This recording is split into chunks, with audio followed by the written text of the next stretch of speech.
Hey there! Let's explore some of the interesting things that happened in the web dev space in the past month. We'll start with the highlight. The Bun runtime reached version 1.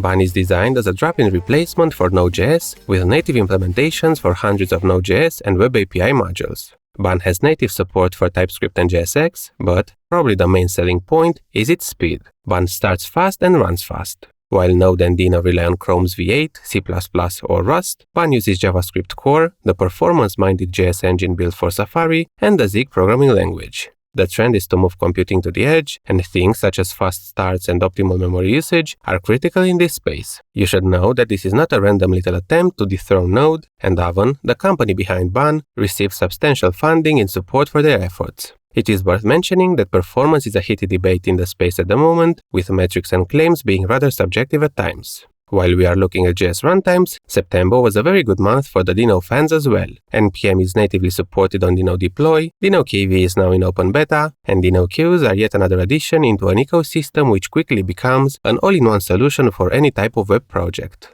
So Deno is now offering not only a secure, performant TypeScript runtime, but also an easy-to-use deployment solution which pushes compute to the edge, scalable storage built on top of reliable, battle-tested tools, built-in support for async workers and scheduling via queues, a performant full-stack meta framework, and even open-source SaaS templates with out-of-the-box authentication, customer portals, and billing.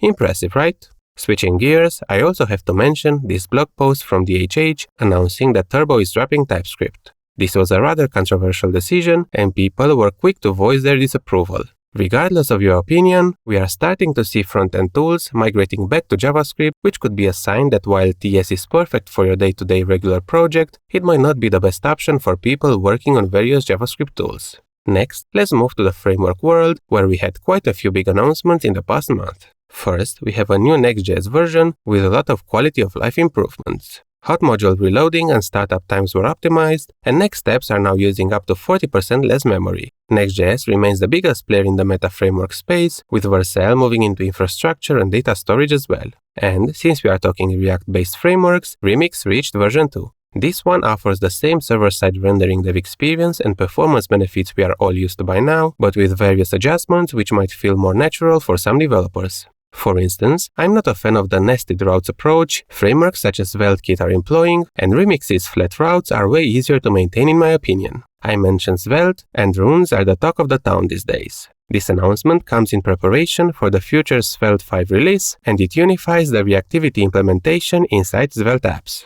As stated by multiple framework authors, Knockout was right all along, so everybody is jumping on the Signals bandwagon. The Preact team posted a detailed look at Signals recently, and you can also check the link into the top right corner for a video on this topic. Finally, stepping away from the JS world, Java, one of the OGs of modern programming, has a new LTS release with a couple of really interesting additions. While I migrated to Kotlin in recent years, Java is still a big part of my day-to-day job, and it is nice to see that they are slowly getting their together. I'd love to explore some Java topics on this channel, so please let me know in the comments if the JVM world is something you're interested in. Please like, share and subscribe, and until next time, thank you for watching.